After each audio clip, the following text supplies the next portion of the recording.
it's OIV. It's a little more right. Dr. Lawler, Commander of the U.S. Navy, retired. A lot of wonderful experience. Dr. Luongo, President and founder of the Partnership for Global Security. We're delighted to have you both here. And we'll call on you now in whatever order you choose. I think Dr. Lawler's name is first on my list, but it's really up to you to make an opening statement, and then we'll be happy to ask you some questions. I think I've been volunteered to go first. Okay, Doctor. So, good morning. Thank you very much for the opportunity to speak in front of the panel. This is certainly an honor to be able to speak with you and to share my opinions. Those who know me know that I have many of these opinions, and many which are strongly held. And they're probably wondering what you were thinking, asking me to speak in front of you. But hopefully you'll find my discussion informative and helpful, if not provocative.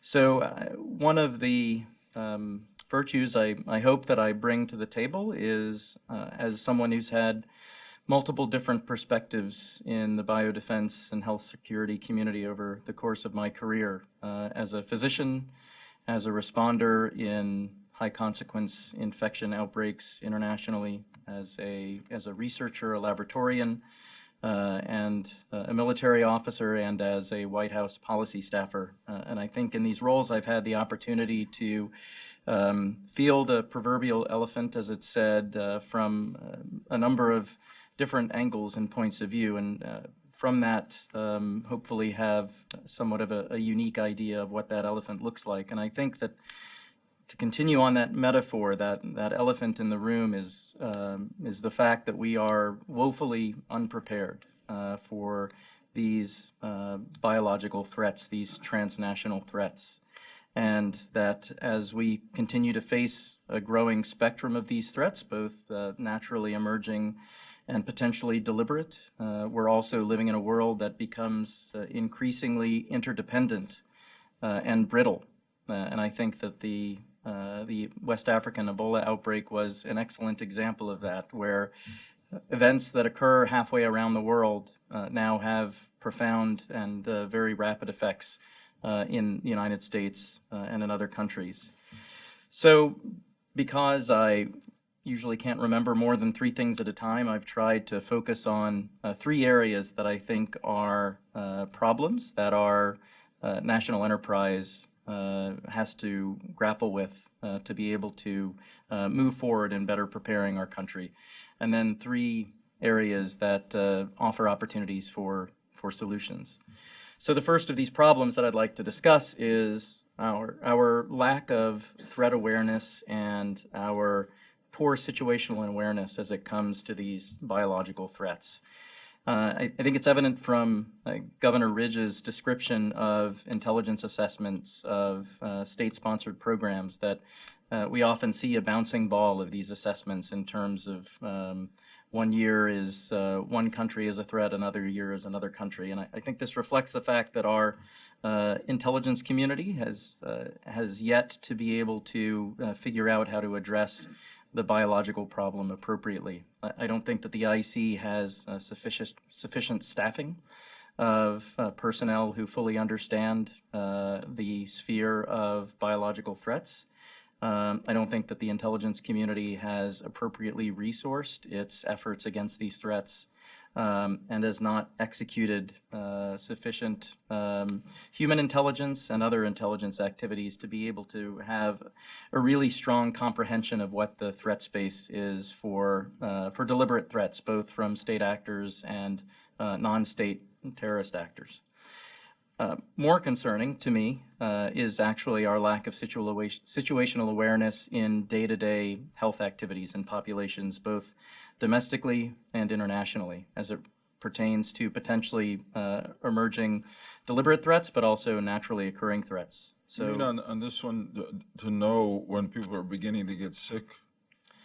Absolutely. Yeah. Yes, sir. So last week I was actually in Nigeria training hospitals to use proper infection prevention and control procedures to deal with the ongoing Lassa fever outbreak that's occurring in Nigeria. So this has been an especially bad year for Lassa fever, which is a viral hemorrhagic fever similar to Ebola, but there's an estimated 500,000 cases of Lassa fever in West Africa every year. It's a constant public health problem, but especially bad this year in Nigeria. These hospitals were very close to ground zero where most of the cases of Lassa have been documented. Nevertheless, these hospitals had never sent a patient sample for testing for Lassa fever because Nigeria relies on a centralized referral service for testing.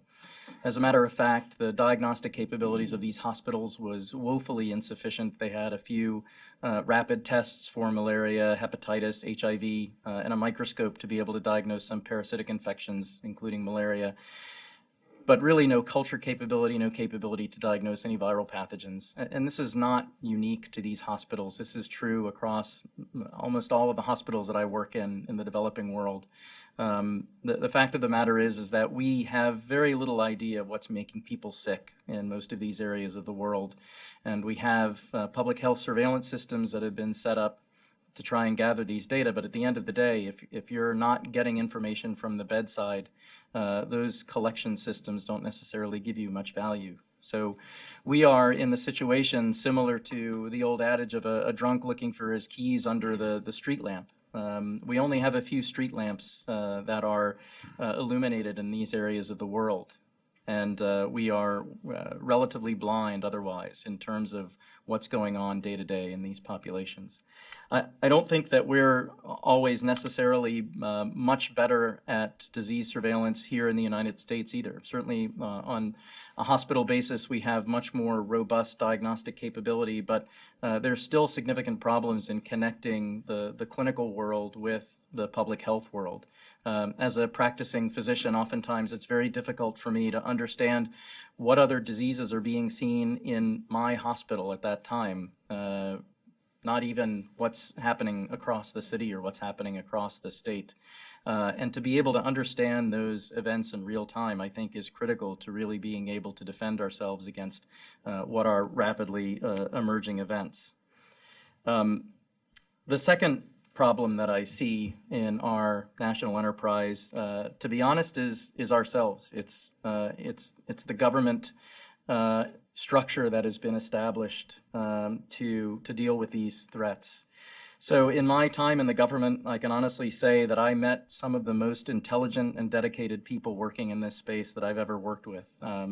I will never doubt the people that we have in various agencies trying to deal with this problem, but they are stranded in a bureaucracy that is large, sprawling, and not necessarily organized in a way that gets them moving in a coordinated direction. They're hamstrung by a variety of different rules and regulations that prevent them from moving quickly. And as a result, our programs are often moving at a pace that fluctuates between excruciatingly slow and moribund. For a fun exercise, I challenge anybody at some point, if you're done with the Sunday crossword puzzle, to try and diagram the U.S. government civilian and military biodefense and health security enterprise, trying to find where lines of responsibility, authority, and funding converge. It is a massively complex system, which as a result, again, does not move quickly and is unable to be facile enough to deal with these rapidly emerging threats. I'm still witnessing repercussions and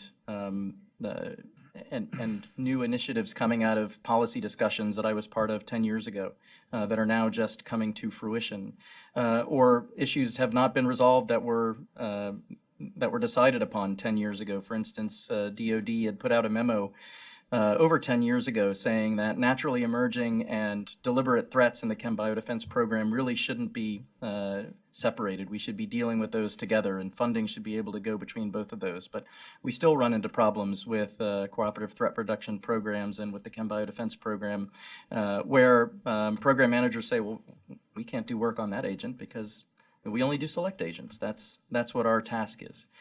So the fact of the matter is that biology moves quickly. A single point mutation in in a genome, or another stochastic event, and all of a sudden you have a virus that's made a species jump into humans, and you have a totally new emerging disease threat. Influenza has a doubling time of roughly 2 days. So you're having exponential growth of an influenza epidemic over very short periods of time. And these events are happening before we can even get our pants on in response. We're never going to get ahead of the threat if we're continuing to operate on government time. My third problem that I think is pervasive often is the fact that we tend to look at these problems backwards, from a lens looking in reverse rather than looking forward. I think this is true in naturally emerging threats. We are often positioning ourselves and the enterprise to deal with the last threat. So dealing with the Ebola epidemic, or looking at how we counter influenza. All important, but it is likely that the next emerging threat is going to be something new and unanticipated. I think this problem is even more pronounced in the traditional biodefense community and deliberate threats. We still have a static list of threats that has been relatively unchanged for the last 30 years that dictates our requirements and priorities for countermeasure development. We base a lot of our assessments on threat, not only on former Soviet programs from the Cold War, but even our own offensive biological weapons program that we shut down in 1969. We seem to assume that our adversaries have not picked up a scientific journal since 1980. In the meantime, our threat space has grown tremendously in the realm of genetic engineering and synthetic biology. So my daughter is a high school senior. In her biology class, they were genetically engineering E. coli to make different colors grown under different conditions. This is something that 15 to 20 years ago would only be done in the most sophisticated academic research laboratories in the world. Now these technologies are widely available for kids to play with. It's great. It's wonderful in terms of the potential that's being unleashed for good, but there's also significant potential for malevolent use. Where are we going to be in 20 years from now? What's going to be widely available? Many of you, I'm sure all of you are aware of the recent development of horsepox virus being synthesized in a laboratory de novo. We have gene editing tools now that are able to literally rewrite the book of life. These are the threats that we're looking at. We're still pushing a wet noodle of a plague vaccine that we've been trying to develop for 20 years. We are not at a level where we're dealing with the threats of the future, and we need to stop looking backward.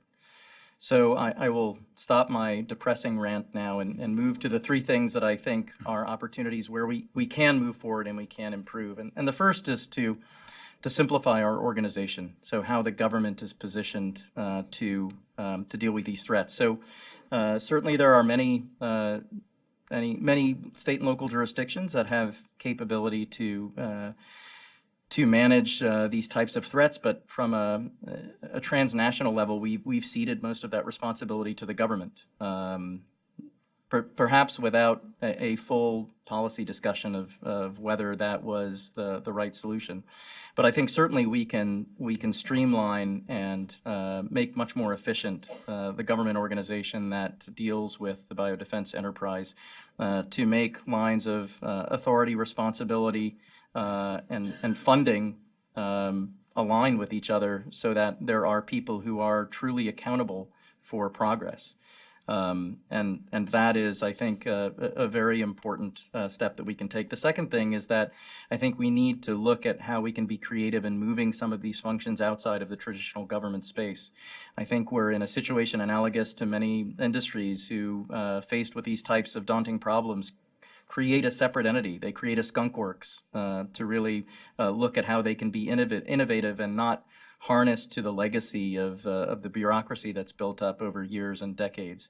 And I think that there's also an opportunity to move some of these functions outside of government so that they can be unrestrained, unconstrained by many of the barriers and the weights that harness our government agencies and don't allow them to move quickly. The second thing I think that we need to increase our focus on is in patient care. I was happy that Dr. Zucker specifically talked about patient management for quite a bit of time, and I think it's important to remember that our first line of defense and our last line of defense is often the bedside. It's actually what's happening with patients presenting to healthcare facilities or people in general individually. So I think that we have a lot of these programs that have environmental sensing systems and other more sophisticated tools trying to predict events, but ultimately I think the reality is that we're still going to detect most events because somebody develops symptoms, somebody gets sick, or a group of people gets sick, and that's going to be our sentinel event that really lets us know that something's going on. If we focus more on developing tools to recognize those events early and to be able to manage those patients effectively, I think we'll be much further ahead of the game. And that doesn't necessarily mean that we need to continue investing only in, the magic bullets of medical countermeasures, so specific vaccines or therapeutics that are targeted at specific agents. As I mentioned, I don't think we can predict necessarily what the next threat agent is going to be. And so I think we need to look at more innovative solutions at how we can address some of these patient management issues beyond just specific targeted countermeasures. And that brings me to my last area of focus, which is innovation. I think that innovation is going to be the key to moving us ahead and getting us to a point where we're much more prepared for these threats. As I mentioned, biology is by nature a nonlinear and exponential realm. And we need to think beyond kind of the linear approach that we've been using now. We're not going to be able to scale our way out of this problem. We're not going to be able to just do things bigger and faster and expect that we're going to be able to get ahead of the threat. I really think we need to look at innovating and doing things very differently. This means looking at new technologies, but it also means looking at new systems and new approaches. How do we think about the problem differently? For instance, in the patient management sphere, as I said, rather than looking at diagnostics that detect specific agents or therapeutics that treat specific agents, we should be thinking more about pathogen agnostic approaches. How can we exploit host immune response and other indicators to be able to quickly recognize disease, and how can we manipulate those to be able to manage threats that we haven't even necessarily specifically prepared for, but we at least understand the biology well enough to be able to manipulate host response and manage patients more effectively. I think the other opportunity we have for innovation is in the revolution of information science and big data and artificial intelligence. We have now remarkable abilities to manage and analyze large-scale data that we don't take advantage of in this space. We have, large electronic medical record systems now across the country that are treasure troves of data, both for research purposes and in real time to understand what's happening in the health of the community at any given time. But we have yet to fully take advantage of those to be able to figure out how we incorporate that into our defenses. So in conclusion, if you're the type of person who lies awake at night thinking about problems, I think this is probably one of the problems that you should be thinking about. But I think that we have the opportunity to move forward. I think the time for bold action was probably 10 years ago, but now is as good as we're going to get. So if we move forward now, I think we can make significant progress. But I really feel that we need to take the reins off the enterprise and focus on innovation to be able to catch up with the threat. Thank you very much. Thanks, Doctor. I look forward to questions. Dr. Luongo, welcome. Thank you. Thank you for the invitation to address the panel today. When I picked up your 2015 report off my nightstand, where it's resided for the last 3 years, I found myself in complete agreement with the first sentence of the preface to that report, which said, "The United States is underprepared for biological threats." And I think despite all the excellent recommendations that were made in that first report, as you just heard, the United States remains woefully underprepared for biological attack or the new intensity level which is occurring, I think, in the biological field. So I'm going to focus my remarks on 4 key issues: infectious disease and pandemics, emerging technologies, international threat reduction, and international institutions. Infectious disease and pandemics are clearly the most immediate danger we face from biological threats, yet the challenge is treated primarily as a medical issue, not as a global security issue. And within the medical community, it's not at all clear that we're ready to deal with effectively with the consequences of a severe infectious disease outbreak or pandemic. I just give a few examples. Earlier this year, we saw some hospitals were completely overwhelmed with severe flu and were stretched to their limits. So in Rhode Island, for example, hospitals diverted ambulances because they were flooded with patients. And in San Diego, one hospital erected tents outside the emergency room to manage the influx of flu patients. And this is an infectious disease that we prepare for every single year. So what does this anecdotal evidence tell us about our preparedness to effectively manage a bout of bird's flu or swine flu, or emerging pathogens for which there are few or no medical countermeasures at the moment, for which the WHO lists Ebola, MERS, SARS, and other major diseases? I think there's several contributing factors to this situation. One is the increasing urbanization of the global population, not just in the United States, but around the world, and the potential stresses that a major outbreak would place on urban hospitals, some of which are not as well prepared as we are, obviously, in the United States. Another is a decline in antiviral and antibiotic research and development. The United States launched a national action plan for combating antibiotic-resistant bacteria in 2015, and this included the creation of a biopharmaceutical incubator, which is a good idea to promote innovation and increase the number of antibiotics in the drug development pipeline. But the timeline has been hazy, I think, as James just pointed out. This is something that we should have dealt with 10 years ago. This biopharmaceutical incubator, I think, has a timeline somewhere around 2020, and like most government things, probably will slip. But in the meantime, no new class of antibiotics has been developed since 1987. Antibiotic-resistant diseases are growing, and it's estimated that the global toll at present is several 100,000 people annually. That could reach into the millions by 2050. And while this is primarily an issue in a developing world, it certainly could spread into the developed world. Third, I think there needs to be better and more focused attention on the modeling of the potential spread of disease. This issue of big data and how we use advanced computing, I think, is important. Some of this is being contemplated inside the government, but it's not very effective at the moment or comprehensive. And finally, today, about 75% of all new emerging and re-emerging diseases are zoonotic in origin. They come from animals. So in our highly connected world, infectious diseases can spread quickly and far in a short period of time. Think SARS and H5N1 avian influenza and H1N1 influenza pandemic are examples of how quickly things can change and spread and create serious challenges in places, as Dr. Zucker said, where you may not be expecting them, but you should be. Compounding the infectious disease challenge is the rapid advances in technology. Advances in biotechnology, nanotechnology, and related disciplines pose a significant dilemma. The promise is of better healthcare and human health, but they can also be misused for hostile purposes. The field of synthetic biology in particular offers a number of challenges.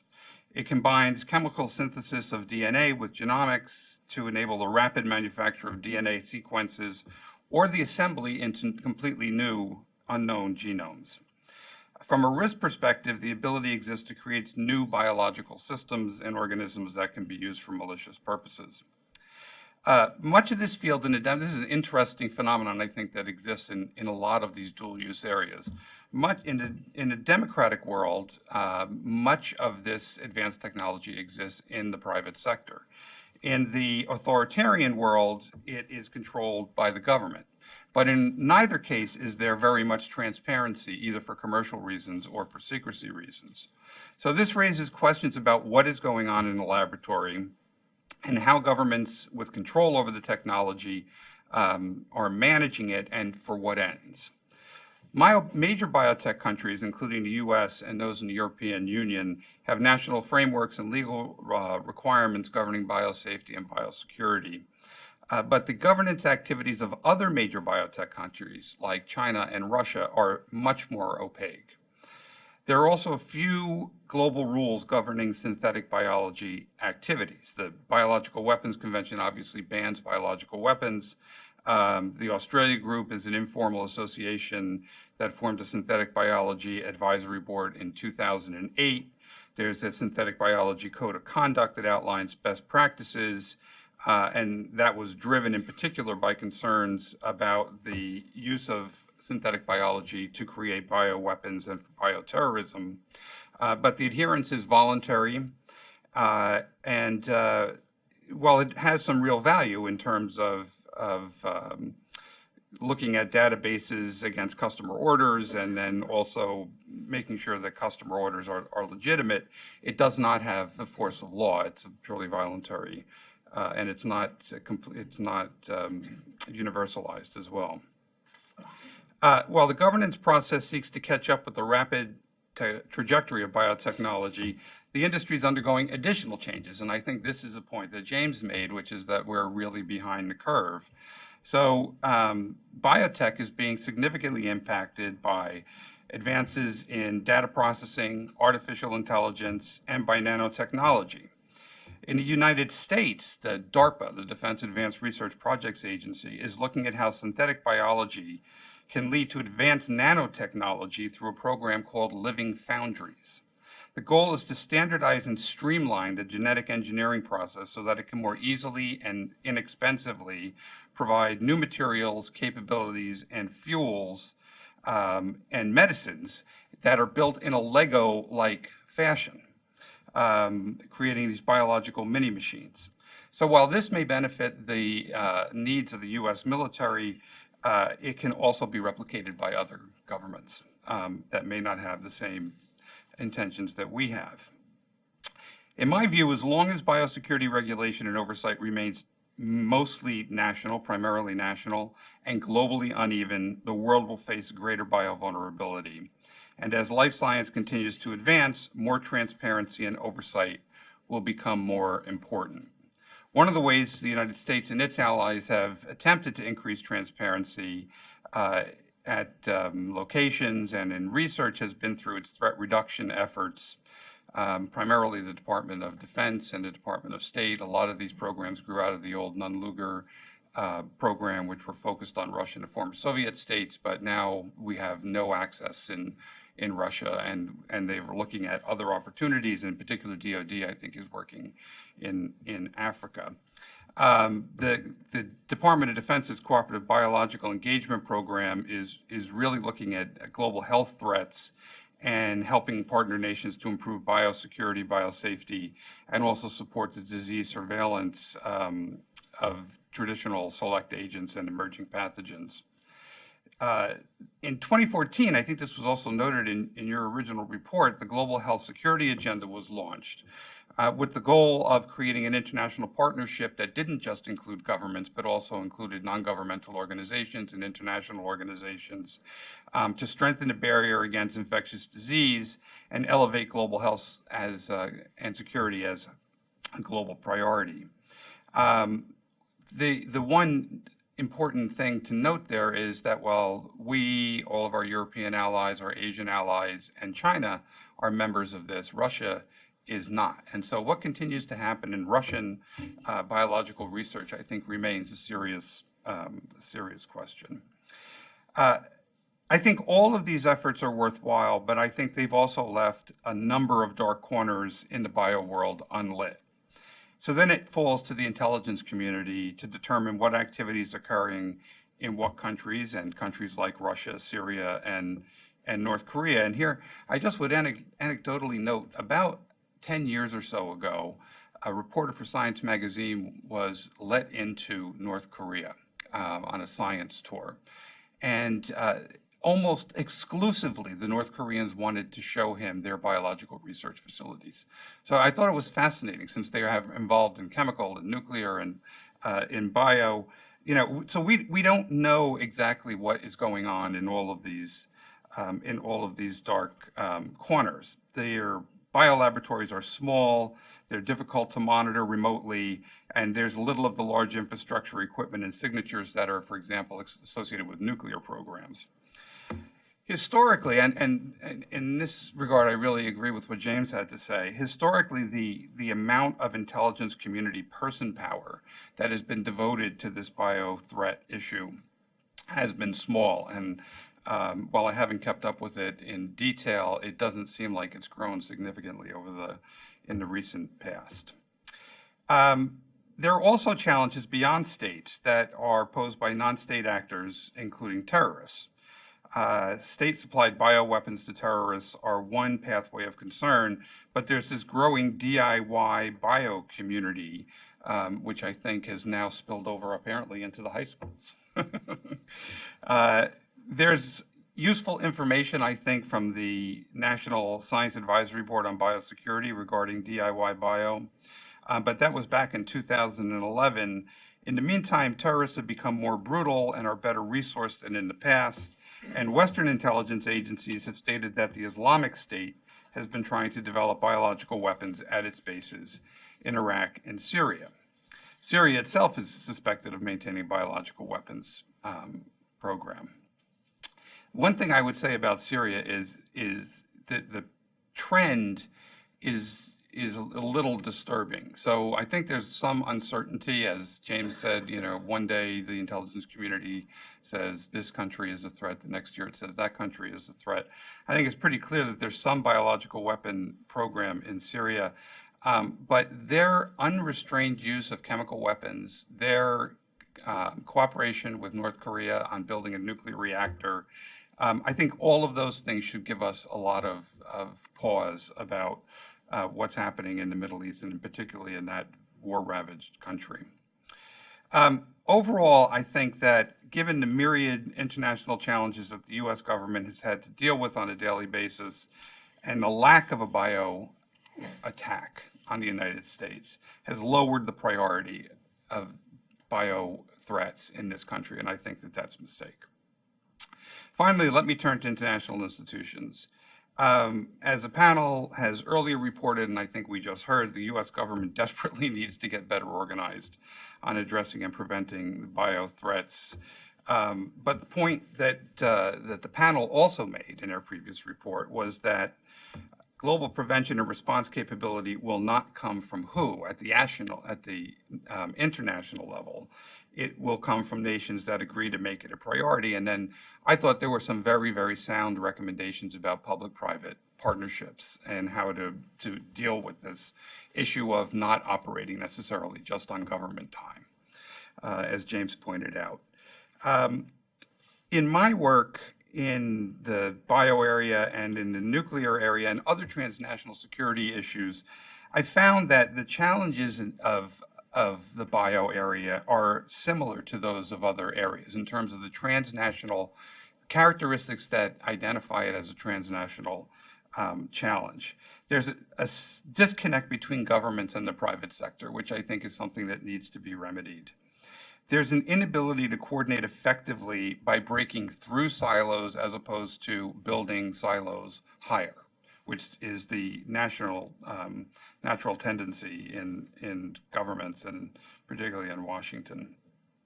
And all of these issues are cross-cutting in the sense that they affect the economy, security, health, and human well-being.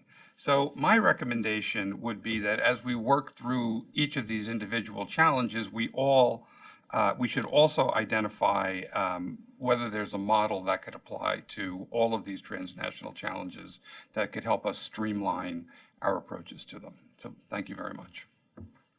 Thank you, Dr. Luongo. Both excellent testimony.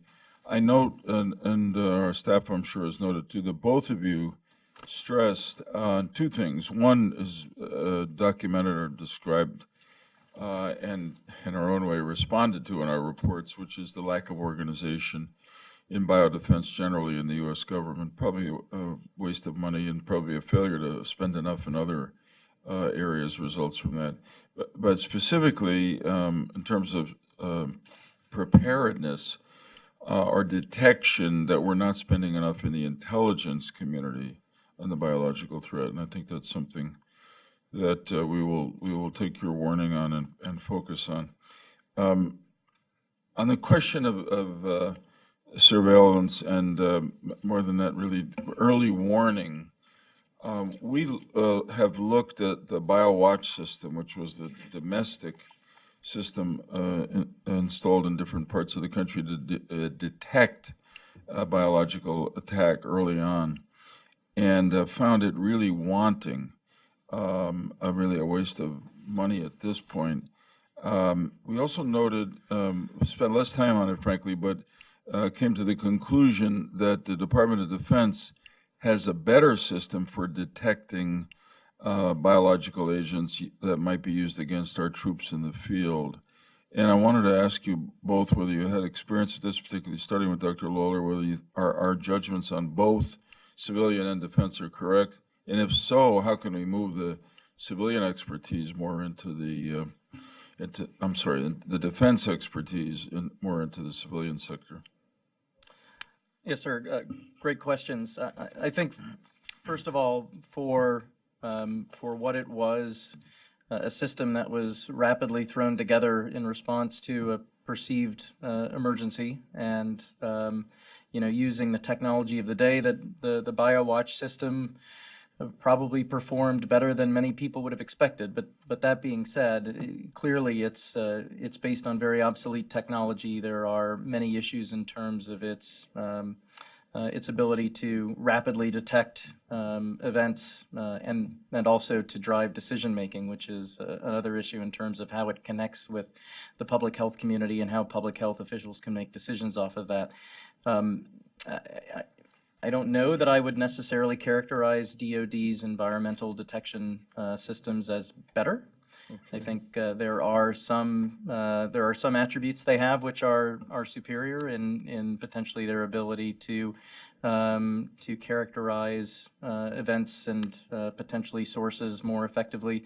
I think there are also drawbacks in terms of sensitivity that they have that may not be as good. I think what's clearly the case is that if we think that wide area release is still a significant threat on the civilian side, and certainly the consequences of such an attack would be so catastrophic that it's hard to imagine it wouldn't be worth investment, then I think we need to look at how we take what BioWatch was supposed to do, and it was my understanding that BioWatch was never intended to be a permanent solution. It was, again, a makeshift temporary solution until we could develop something more appropriate. And I think that the real question is, how do we create something that is much more up to date and much more nimble than what we have with the current system?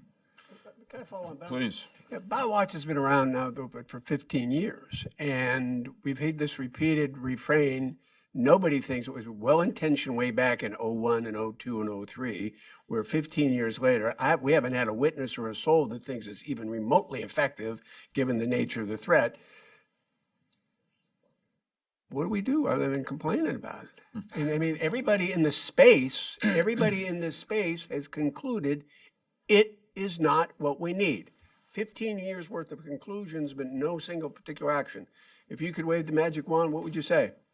Or do we need a massive transnational pandemic to hit us that we didn't pick up? And by then we got thousands of people dead, and we say, geez, that BioWatch didn't work very well. What do you think? You've been inside of government and the military. If you're in the military, you'd get it done a lot quicker, wouldn't you? Hopefully. I think that I would say two things. First of all, I emphasize, as I mentioned in my prepared remarks, that ultimately, I think that these environmental systems are always going to have their limitations. You're never going to be able to pick up, all potential attacks and scenarios. So I think we need to invest much more in looking at population health and being able to detect events early on there. But I do think that environmental detection has a role. certainly in the military space, much more of a role than in the civilian space. And I think what's really needed is a focused program on bringing new technology, which technology in this space has been emerging very rapidly, and things are possible today that were not even conceivable 15 years ago, and so I think we have the ability to take some of that new technology and move it into a system that actually works and meets our needs. That one of the problems is there have been several attempts by the Department of Homeland Security to do that, and for a variety of reasons, they haven't gone anywhere. But one of them is, again, when we operate in the constraints of how the government often focuses in procuring new systems, we end up with systems that are automatically 10 years old and obsolete by the time we get them out. So we're now in the era of the iPhone 10, and we're still using a flip phone. Donna. I wanted to follow up on that because I was intrigued by, I think I heard your suggestion that we might take some of this outside of the government into the private sector to make it more nimble. And obviously the problem with government bureaucracy is also a problem with congressional jurisdiction. I mean, the reason we have the fragmented system is because everybody's funded in a different way and it's hard to coordinate it. So let me pursue that. How are you thinking about that? Sure, great question, and I think there's many different ways to approach that. I don't necessarily think that we need to completely punt to the private sector and not have strategic direction, from the federal government involved in that. But I think there are other approaches that potentially could work. So historically, in the nuclear and national security spaces, many of these large, technically complex problems were given to what eventually became national laboratories. So public-private partnerships with universities and other entities to create the national lab system we have now that was instrumental in developing many of our strategic nuclear technologies and also in later overcoming our decision to limit testing and to essentially model nuclear weapons testing and degradation completely in silico using computers. That type of approach is something I think that we could look at. The other thing is that other models of public-private partnership where we tried to spur innovation, I think Sematech is a great example. So that was a partnership between the U.S. government, but really mostly with the semiconductor industry, looking at foreign competition that was really beating the pants off the semiconductor industry for a while. And what they did is came together, as an industry and created a non-competitive space that was in part sponsored by the government to create an opportunity for them to grow together and to move U.S. semiconductor technology back to the forefront. Those types of novel approaches, I think, could be looked at in this space as well. Tom? Thank you, Joe. You both have very articulately talked about the extraordinary challenges we face in addressing the threat organizationally in the government. And I've always wondered to what degree that challenge is a definitional tension between health and security. If it's natural, it seems like it's always viewed on the health side. If it's intentional, it's viewed on the security side. And therein lies the challenge as we look at threats generically on how we address this problem organizationally. That definitional tension is one that keeps us from resolving many of the needs we have for simplification and the complex bureaucracy, because we're trying to cover all the bases, but we have two very distinct kinds of threats that really aren't addressed in part because of the definitional tension. How would you address that? Well, I think it's beyond definitional. I think it's systemic. I mean, I think that you have in the health side, you have an entire education system that prepares people for health-related activities, and then you have a complete educational system that prepares people for national security challenges. And then there's this gap between the two. And we've looked at how, we've brought a number of people together to cross over those two fields, but you really need, I think, something at the apex of the U.S. government that tries to, I wouldn't say, streamline them, but somehow better integrate, at least at the fringes, what those two communities are doing. So, for example, there is a little bit of infectious disease surveillance going on by DoD, but most of that infectious disease surveillance is going on in the health sector. Why is DoD concerned about it? Because they're concerned about what it means from a national security standpoint. So I think that there's definitional, I think there's institutional, and then I think there's objective challenges. What are our goals for each of these communities that are very difficult to overcome? Part of it is, I think, sensitizing the different communities to the needs and the operational structure of the other side. They operate in a completely different way. I'm not a doctor, but I have someone on our board, Dr. Harvey Rubin from the University of Pennsylvania, who is one of the governor, who's really, really knowledgeable about this crossover issue between security and the public health system and infectious disease. And but and I think James obviously just demonstrated his extreme knowledge about this. But it's a small group of people, and I think that's what needs to grow. I think that community where the rubber is, where the two communities are being held back from each other. I think that is one place where this can begin to grow. Ken, do you have a question? Thank you. Just a quick one. Thank you for your presentation. It's good to see you again. Question for you, Dr. Lawler. You said at some point that that maybe we've ceded too much authority from the private sector to government in this space. Just wanted to follow on and see what lurked beneath that comment. Well, only that, and not only the private sector, but to a large extent the nonprofit and philanthropic sector as well. So I think there's an opportunity for others to partner with the federal government to take advantage of where those entities can be more creative and potentially more responsive. And so, again, it wasn't necessarily to say that the federal government shouldn't have a central role. They should, but I'm not sure that they should own every part of the national biodefense enterprise. Okay, fair enough. Thank you. Dr. Luongo, let me ask this question. I take it from your testimony that you were not surprised when General Dunford said, as Governor Rich quoted, that one of the reasons we attacked that hit with missiles that scientific research center in Syria was that we concluded that they were developing biological weapons there. And that I take it, therefore, that it's reasonable to foresee the expansion of biological weapons capacity worldwide. Am I right about that?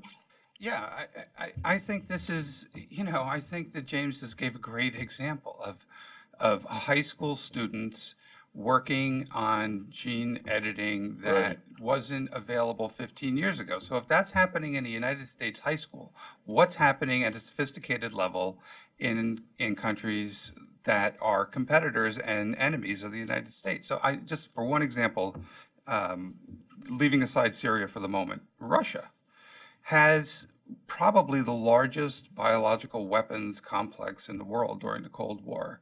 After the fall of the wall, almost all of those facilities were sold off. They're not controlled by the government, or they're quasi-controlled by the government, but there's also private sector, whatever constitutes private sector in Russia these days, involvement in those facilities, and it's totally opaque. I mean, we once had a window into what was going on in there, and now we don't have a window into what's going on. But you have no doubt that the Russians have an active biological weapons program. I have no doubt that the Russians have an active biological program that has weapons potential. I couldn't say, given the lack of access, that it's actually a biological weapons program. Let me ask this final question, which is, looked at this way, it's surprising, at least to me, particularly when you think of the anthrax attacks that followed on 9/11, that we haven't had a significant biological terrorist attack, our nation state, against our country. And I'm interested in hearing your theory or analysis about why we haven't, and whether you think it's likely, or we have to assume that there will be an attack sometime in the near or midterm future. Well, let me start with an anecdote from the nuclear world, because the kind of analogous thing is, if radiological terrorism is so easy because, there are blood irradiators in private hospitals, people ask all the time, why hasn't radiological terrorism occurred? Right. So I go around the world and I ask people from different governments and say, why hasn't radiological terrorism occurred? And they say, we don't know.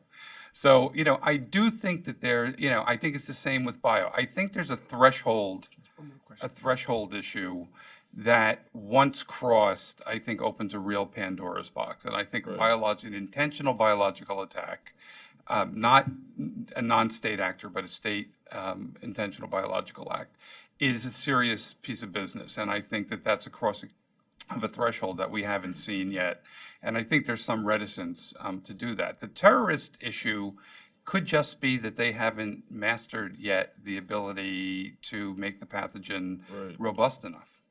But I have no doubt, absolutely seriously, that this is a continuing and growing threat. And as technology, not just biology, but as technology in collaboration with all of these other technological advances move forward, I think we're facing a more serious challenge, and we're doing less about it. And that's a mismatch I frankly don't understand. Well said. Governor Ridge. If I might, to follow up on that, Ken, you mentioned that there are very few global rules relative to synthetic biology, and the panel and you and everybody in this space says, but synthetic biology is accelerating rapidly, and to the extent that we don't know, but we presume those are our foes are very much involved in that as well. So there are a few global rules. Is there any reason to believe, even if we had global rules and people signed the convention, that anybody would live by the rules? Well, we would. Well, that's I mean, this is the old arms control question. So if you think it's developing at a rapid pace in laboratories of our foes, you agree by and large that the conventions will be signed and then ignored. Where do we focus our efforts in this country? Is it DOD? Is it DHS? Collaboration between the public and the private sector, accepting this now not as a medical issue, synthetic biology, but as a national defense issue? And is there enough research going on, both of you, in this space to build out defense mechanisms? I would start, frankly, with the intelligence community, because I think that's a community that I think is understaffed for this challenge, and that's where the information about what's going on in the dark corners is going to come from. And I wouldn't do it just necessarily, I know this is difficult to do, but I wouldn't do it necessarily just as a U.S. intelligence focus. I think it has to be done with allies and with friends and even with quasi-friends, to try and sensitize those communities to the challenge that's out there. The second thing I would say is we have tried through the Biological Weapon Convention review conferences to talk a little bit more about what's happening in these biological spaces. But don't expect, as former members of Congress and high-level politicians, don't expect diplomats or people that deal with, policy issues to be able to grapple with the details of the technology, because it's a very difficult thing to do when you've got a lot of other things on your plate and you've got people in the review conferences that don't want to do what it is that you want to do. So I think we need to find, and I actually don't know off the top of my head who the right community in the United States government is to have this regularized conversation, but I know that somebody needs to be having it, because doing it in the BWC review convention every 5 years that's Stone Age. What happens in 5 years in bio is light years. Dr. Lawler, you want to add or have the last word? Sure, I will address that question as well. I think that I'm not sure it's possible to externally constrain and limit scientific progress in that way, and I'm not sure it's necessarily advisable. I think one issue that needs to be addressed is how the scientific community regulates itself in that space. I think that happened. Certainly, there's precedent for that in physics, in the advent of atomic weapons research. There's also precedent for that in biology in early on, looking at early days of genetic engineering. So there's no simple answer for that, but I think that has to be one of the foundational principles. I think the other thing is, again, if we can't slow it down, if we can't constrain it, we're going to have to outpace it with our defensive research. And that's something where I think we have not focused, and we need to spend a lot more effort. Well, thanks to both of you for not only for your excellent testimony, which is really helpful to us, but for your ongoing work in this area, and I hope we'll continue to stay in touch. We've reached that great point in the agenda where it says break to gather lunch. Asha or Patty, do you want to tell people what they're supposed to do, or is it self-evident?